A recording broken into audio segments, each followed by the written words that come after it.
Okay, welcome to Fitness Freedom. Today I have a guest all the way from the UK, Rachel Kennard Wall. She is a facilitator and she specializes in helping people live their best lives. And she's going to share a little bit more about how that looks. But welcome, Rachel. Hello, greetings from England. Yes. What city in England are you? What town? Well, I'm in a little village, we're a hamlet of about 13 people. That's on the outskirts of a village of yeah, just a few hundred. So I'm a country girl rather than a city girl. So Cool. What part of England are you from? Where are you? live in the southwest just now. So yeah, Somerset is Southwest. the county. Yeah, Okay, Somerset County. That's cool. yeah, Yeah, I love yeah. England. And I'm coming from Illinois today, so the Midwest. It's been a little bit warmer than usual, which is saying it's like in the 30s instead of the 10s, which is like, I Wow. guess, zero instead of -10 in Celsius or whatever. So Yeah, it's pretty crikey. cool here. Yeah. Yeah, just a So bit. yeah, tell us a little bit about what you do and your story and how you came to be doing what you do. Yeah, sure. So, well, I came to be doing what I do through animals, through horses. So, Ooh. yeah. So my entire childhood was spent at the stables around horses, riding, just immersed in being in horsey and competing. So for me, when I finished school, it was about I went to agricultural college.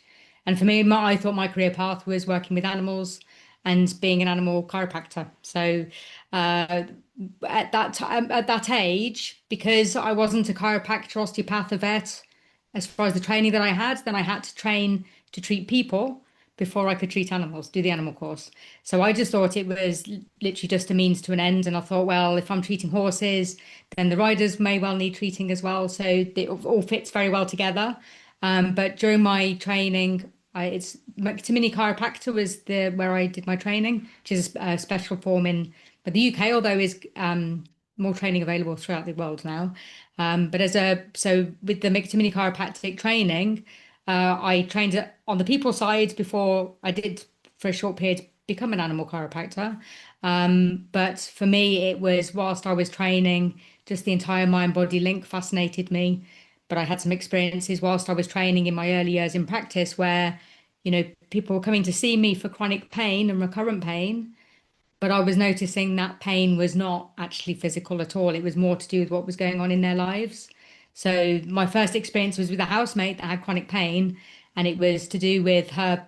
Took a long story short, it was her pain in the neck boss that was the problem. So when she left that job, her neck pain just totally resolved, and that for me was like a big wide-eyed moments like, hang on a minute, there's more to this. And then I was finding that patients that I was seeing were coming in because maybe it was the breakdown of a relationship, or maybe there was traumas that had happened in the past, threat of a redundancy, financial issues. There was all of these life events that were really the cause to it was physically manifesting in their body. And then there was more beyond that, as far as it wasn't just about the pain. There was other things going on in their lives. So for me, it was about, okay, how I can see this is the issue. How can I help people? So that sent me off in training in all kinds of different areas. The under the underlying thing with all of them is actually asking our mind and body, how can I help you? How can I support you? What is the root cause as far as what's going on in your life, those repeating cycles, and let's heal and transform that, and then the rest just flows. So Mm. yeah. So what kind of work do you do today? How did you get from that to what you're doing today? Yeah, so it was a journey. So, just for clarity, I'm no longer registered as a chiropractor. I deregistered several years ago, and that was because of the journey that I've had. So, at first, it was something called Barrel visceral manipulation, which is far more gentle than it sounds. It was releasing tension around internal organs, but there's an element of releasing emotions as well, where Mm. they're held in the body. And from there, I read Candice Pert's book and Bruce Lipton, The Biology of Belief.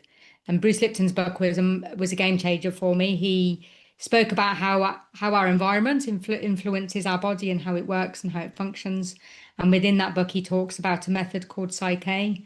I went on and trained in Psyche, and wow, it just for me, it's just everything changed from that point. Not only for my personally my own life, but also in the way that I was able to help the clients that I work with, and also not just for their reason that they thought they were coming in to see me, but the all of the other areas of their life too, also inextricably linked and interconnected.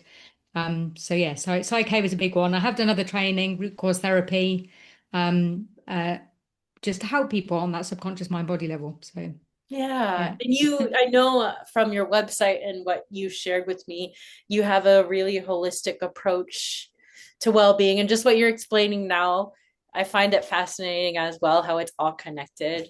But can you explain more about what you've learned and some connections you've made around how holistic we are and how Yeah, I mean, different parts affect us? it's the reason why we called It's All About Health, because literally every single part of our life is inextricably linked with our health. Everything is impacting our health.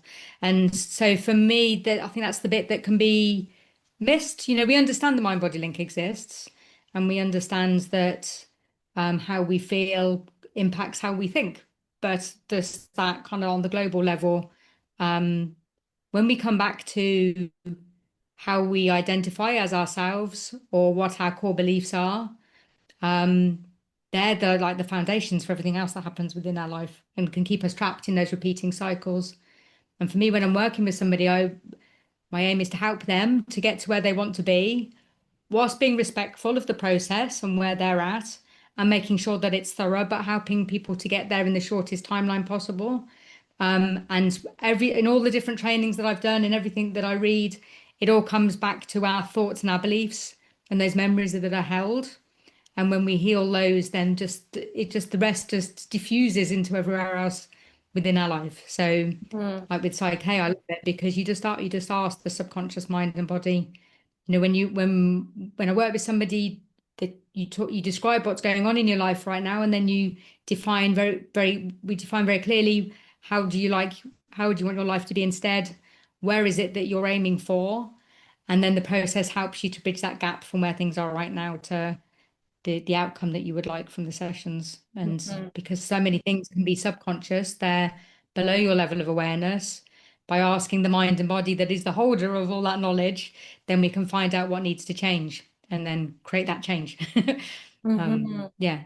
Yeah, our core When beliefs, our core mm, beliefs, they affect our whole lives. Yes. And our health massively. subsequently. Yes, I agree. That's why in my work I like to start more with the person and themselves and their beliefs and mindset and identities before we even get into like the fitness and food stuff. Yeah, Because that's how massively. foundational it is. It is because then the fitness side just flows so much more easily, doesn't it? Because Yep. yeah, your mind and body are already on board and yeah. Yes, Yeah. exactly. So here's a question for you. How do our beliefs tie into our nervous system and how do our beliefs affect our nervous system? And can you explain? I know you know about the nervous system. How would you explain the nervous system and our connection with beliefs? Yeah, so I mean, there's a few avenues. So the like fundamentally every belief that we have, everything that we say in our heads has an emotion that goes with it. And 80% of the messages to our brain are coming from our body. And the way that mind and body communicate are, like I just said, yeah, your mind thinks, your body feels. And Mm-hmm. the way that your body feeds back, how am I feeling, is by sending those thoughts up to your brain essentially, but they're being fueled by an emotion. And so when we're happy, when we feel happy, our thoughts are naturally different. We'll have happy thoughts, positive thoughts. We'll be able to see the solutions to problems. We'll be able to be more creative in visualizing and seeing what we want to do, whether that's in the short term or longer term. And it's the feeling that fuels the thoughts. But a happy thought will, amongst other things, for example, produce serotonin in your body, which is producing that feeling, but then it's also having a knock-on effect to, for example, how well your digestive system's working. So the thoughts and the function of your body, they're inextricably linked. And then Mm-hmm. conversely, if you have stressful thoughts, then suddenly things close down. your breathing speeds up, your digestive system and your immune system shut down, and you will have stressful thoughts that go with that emotion as well. So it's that combination between the two all of the time. It's that constant feedback, mind and body, being fueled emotions and thoughts. So Yeah. the core beliefs that you have will have an emotion or a feeling that's connected with them, and then that becomes what is that circulating uh, cocktail within your body, essentially, of all of that different blend of those emotions and those thoughts and those feelings. Mhm. Um, just constant feedback with the nervous system. Yeah. Yeah, and that can affect how we respond to situations, how we live in our everyday life, and it can affect our health, right? Yeah, So much. absolutely. Yeah, our nervous system is throughout our entire body. It affects every nerve.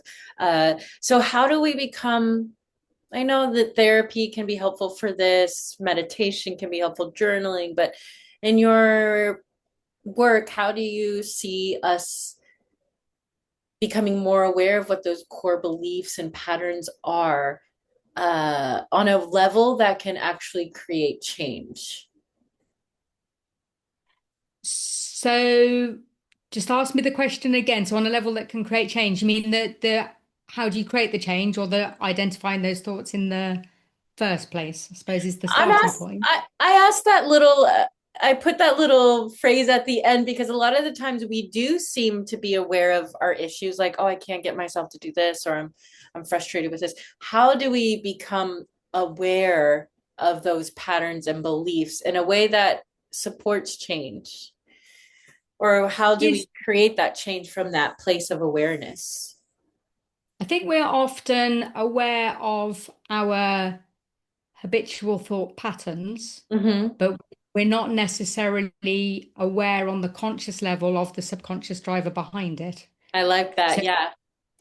yeah. So, the what the why is it that I always end up doing this and keep repeating that pattern, not realizing maybe it's something that you've learned through growing up. I mean, things can be obviously inherited, or it might be an event or something that's happened within your life where, for example, there might be shame around it, or things that you've been told within your childhood as to what your personal value is within yourself. The common things that come up are that knowing that you deserve the best life, forgiving what's happened in the past, and knowing that you are a person that's even worthy of love, Mm, or love yourself. And so often then the habits can be because of it might be that inherently you have a belief that you're not lovable, or it might be something that's happened in your an event that's happened in the past where there's a lot of protection needed around it. It yeah. gets Yeah. yeah. Mm. I agree. Like I've seen that in my life and with people too. It's like we have to reach the subconscious level to make those changes to understand what's Yeah. going on. How do we change? I know this is also a big question, but like, how do we change on a subconscious level, or how do we change our subconscious beliefs? So a lot of it starts with awareness. It's within neuroscience, it's called metacognition. It's like becoming the observer of yourself and noticing those patterns, what you routinely say, the things where you have knee-jerk reactions, that is something that's come from the subconscious. It's like you can't filter it. It's out faster than you can catch it. But Mm-hmm. when you notice these things, you can sometimes notice what the trigger is. But then also with the repeating thoughts that you have, you might find that there's a pattern, or although they're different words as far as the thoughts, there's actually something that ties it all together, which would be the core belief. And I think the when you can find the core beliefs, that can save so much of just trying to repeat different affirmations or change things around because they're like webs that are coming off one belief. So yeah, starting by noticing what those patterns are, the way that you're talking to yourself, the things that you're saying, and the feeling that goes with it. Always the feeling that goes with it as well. Mm-hmm. Because a lot of the change can come from initiating a feeling within. Then, as far as how you create subconscious change, it depends to some degree on how those thoughts and beliefs have come to be in the first place. Because there are times when there might be some healing needed for something traumatic that's happened in the past. Otherwise, there's lots of ways that you can create subconscious mind change for yourself. So yes, there'll be the turning the statement around to the positive or catching those thoughts as they're coming, speaking to yourself in the mirror and really connecting with your own eyes, and Mm, then just really knowing that it's true as you're saying it, and you won't believe it at all to begin with. But as you connect more and more, then that can help to create subconscious mind change. mhm, Um, Otherwise, it's a lot about your brainwave patterns. So, for example, like with hypnosis, it's creating that brainwave pattern to create that subconscious mind change. But there's things like, for example, the Monroe Institute do some amazing meditations and things where they're creating a whole brain state, which is when mm, you lower your resistance to the subconscious mind to create that change. mhm. Um, yeah, so you can change the subconscious mind through repetition. You can change the subconscious mind through meeting it at its level. And then you can also change it through methods like Psyche that I've learned where you just can reprogram the mind and then Oh, the cool. permanent change is there. So yeah. That's cool. That's cool. Yeah. Yeah, I've had a long journey myself, just to be a little self-disclosing. Long journey myself, understanding change, not just on the conscious level, because that only goes so far. And I see that with my clients too. I do fitness and health, and people know, like, oh, I should change this, or I don't like this behavior. I want to eat differently or move differently. And if you can only go so far with external change as your Mm, subconscious identity will allow you to. So if you like are trying to be more active, but you truly see yourself as a lazy person and that's like your identity inside, that external change is only going to go so far. So like I've been fascinated with understanding subconscious change and like you said, repetition and not like trying to pound it into your brain, but being relaxed and just like letting your brain see that those messages around. And then like I find I've experienced the most transformation in my life through doing like low brainwave meditations where I'm in mm, almost a sleepy state and I'm so relaxed and I can feel, go into a yes. feeling, not here, but not in my head, Yes. but in my body. And that's really where I experience like deep change. And Yeah, it's yeah. so fun. It's so exciting. Yeah. Definitely. And Yeah. So and I go ahead.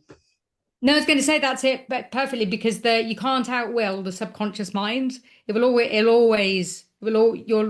Your thoughts, beliefs, reactions, habits will always come back to what your Yep. subconscious mind believes. So often, the spotting when you're getting into a repeating pattern is great because you've become aware at that stage and think, hang on a minute, I'm back in this place. How did I get here? And Hmm. invariably, it will be a subconscious mind. And when I say mind, I mean mind and body Yeah. belief is keeping you in that cycle because your subconscious, it's the holder of the laws it sees for your life. But it also, the amazing thing is it doesn't judge them. It doesn't, something might have been there for 50 years, but there's no timeline on that subconscious mind body point of view. It's the getting to finding out what it is in order to change it, Yeah. when you learn something new and you can just create that change, there was no subconscious mind resistance there in the first place. But when you're back in a repeating cycle, there's an anchor there. There's something that's pulling you back to that point. But Mhm. the amazing thing is that that change can happen very quickly once you're connected with it. So yeah, and like I Yeah. said, No you, matter how long it's been happening, you can change. And I like what you said, the subconscious is not judgmental. It just does what it's programmed to do, so to speak. yeah, it just Yeah. is. It doesn't, and because it can't judge the outside world with our eyes and our conscious brain, we can see Mm. the outside world and we can draw conclusions and spot how things could be different. But our subconscious mind hasn't got eyes, so it just know this is my rule book, and this is how I need things to work out in order to be in its mind safe, or in order to keep you as a person alive. Yeah. But that staying alive doesn't mean health, happiness, fulfilling, achieving your dreams life if it's not in the rule Yeah. book already. Yeah.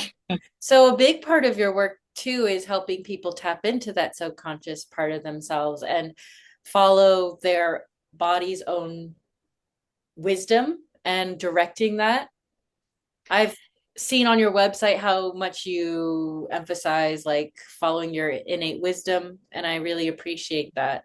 So can you share a Yeah. little bit more about how you do that in your work? And yeah. Yeah, sure. So there's differences with psyche and root cause therapy as to how a session unfolds and Yeah. how you find that wisdom. So within psyche, as I mentioned a moment ago, you define where things are and then where you would like things to be. Now, if we work together over Zoom, then I use a pendulum. And so through that pendulum, we can find out what your subconscious mind and body think. And then we can find out is the way things are because of reactive responses to things that have happened in the past, or is it a message, are the subconscious and conscious mind reasons why that cycle is happening? And so if something's conscious and through using the pendulum.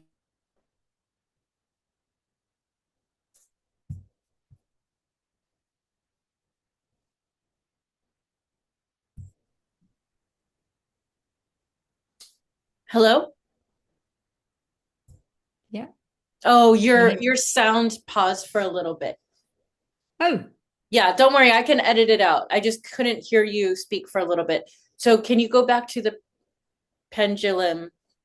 yep, Can you sure. say, so you use the pendulum in Psyche. Sorry about that. You use a That's pendulum in okay. Psyche. Yeah. So yeah, so so within an online session, I would use a pendulum. When I'm working with somebody in person, I use muscle testing because our muscles can tell us it's the ultimate truth detector. So when something is true to you, then your muscle stays strong. And when something is there's some stress around it or it's a lie, it causes a misfiring, which means you get a temporary weakening of the muscle. So in person, we can literally go through and ask yes, no questions. That translates through the pendulum working online. And Mm, then so from there, we can find out if there's a reactive response to events that have happened in the past. Is it a message? If it's conscious, if it's something that's conscious, then we can have a conversation in the moment and find out what that statement would be. And the statements are always phrased like a positive affirmation. So always first person, always present tense, always positive, and it's about how you would like the change to be. It's like we're mm, creating the change. Once you create that belief, then it allows it to come to life. It allows it to happen without resistance because your mind and body are already on board. And then mm, if it's subconscious, then we can find out what that is. And then I have different categories here. So self-esteem, personal power, grief and loss, prosperity, health and body. We can then find out the exact statement. And that's because if it's below your conscious level of awareness, then your mind and body knows we're not going to get there through conversation. And that's what I love about it. It's like, well, let's just find out what the beliefs are and create the change without having to on that conscious mind level try and work to figure it all out because mm. mind mind and body already knows. So Yeah. on the psyche level, that's how things work, and then we just keep working through the process until we've created all the subconscious mind and body change to allow things to move forwards. Um, and then so what happens within those sessions is that the they're called balances within psyche, but they're always bringing you into that whole brain state. And when you're in that whole brain stage, you can figure out the answers to the questions. You can have realizations and change in perception, or you can put things to bed, as it were, because your brain is working in a way that it can then see the answers. And it can be Mm. really empowering. Just be so empowering and profound. The wisdom that's there once it's like like the wires have just been connected, and you Yeah. can pull that in. Yeah. It sounds like you help people make connections or give them a framework or a helpful space for them to know to realize what they already know, so to speak. Yeah, often there's something because I work with a lot with people where there's been a lot of, trauma events that have happened in the past.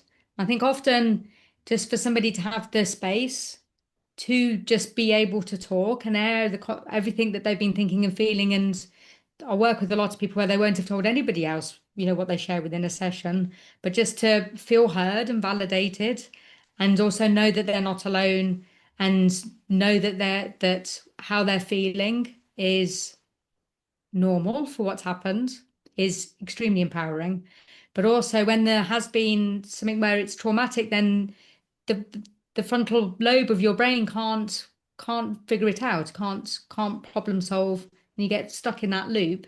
So it's almost like the process that we use, whether it's connecting through an emotion, whether it's connecting with something that's happened in the past. Suddenly you can see what the answer is. So it just creates that environment for the answers to be found. And when you Wow. feel them, it just means everything, it's Yeah. more impactful. And what do you see as what happens with your clients after these sessions? Like, what do you notice changes in their health and in their life? Oh my, well, I don't know where to start. I mean, it can have people can arrive like because it's on, if it's on Zoom, they can arrive literally in tears, and we can have laughter by the end of a session. That's that's but most people when they can have a lot of fears or shame and guilt or grief, and by the end of the session they can feel calm and centered and positive and can see the options going forwards. And that that can be, then the journey happens from one session to another. But yeah, it's every session is always empowering because it's Mm, almost like your subconscious mind has almost got its arm around your shoulder and saying, "We've got this, we've got this." mm, Now yeah, I know the gentlest way to help us to get there too. You can yeah, have a lot, you can have a lot that's happened in the past and never ever have to go there. You can then just create your new identity and your new way of being. Yeah. yeah, yeah.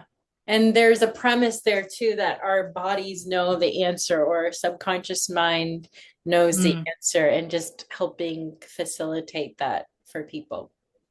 Yeah, and I often say I'm a little bit like Google Translate for your body. If you go Mm, if I was dropped in China, in the deepest, darkest China, I would not be able to understand the language. Or I might, some things would be familiar, a lot wouldn't be. But with Google Translate, I could probably I'll be able to get by because it knows the answer. And it mhm, says that you could be, what you need is a translator that the answers are there, the messages are there, and then I act as the interpreter to or the go-between your mind and body to show mhm. what the answers are. Yeah. Yeah, yeah. And I think too that we all have the power to access that, but it can be so helpful to have someone else in the process. Yeah. Definitely, because if it's subconscious, like I say, unless you can get into a state of being able to tap in and hear that wisdom, then there are ways that you can ask and find out the answers. But also sometimes just having somebody to help and support you and be uh you can't always see within yourself the what's there. So the being able to have your back and notice the words that you're saying, or you'll say a flippant comment and there'll be so much wisdom within it. Kind of catch that pearl of Yeah, wisdom. yeah, yeah. That's so cool. That's so cool. Yeah. So And I ask a question to every guest, and before I ask that, where can people find you and connect with you and even work with you if they want? Yeah, sure. So, well, it's all about health, .co.uk. So there's lots of information there, as far as what I offer within a session, and then also got case studies that are going up as far as giving the broader perspective of how I'm able to help. And then also on Facebook, LinkedIn, Instagram. So yeah, available in all of those places. Okay. Okay. And Yeah. the question I would like to ask you is, if you could share one message of health with the world, what would it be? One message of health. I think the biggest message I would like to share, and because it comes up so often in sessions, is that just you're amazing. That Aw. the once we peel back the layers of what is everybody else's stuff, and you get to the true heart of who you are, just amazing, beautiful, loving, intelligent beings. That we are all of that. And once it's that peeling back of the layers, and then you can come to the surface and shine. So it's within all of us. It's there. I love that so much. And another question is, do you have horses now, or do you take care of horses? Do you watch horses, or have you seen a horse in a while?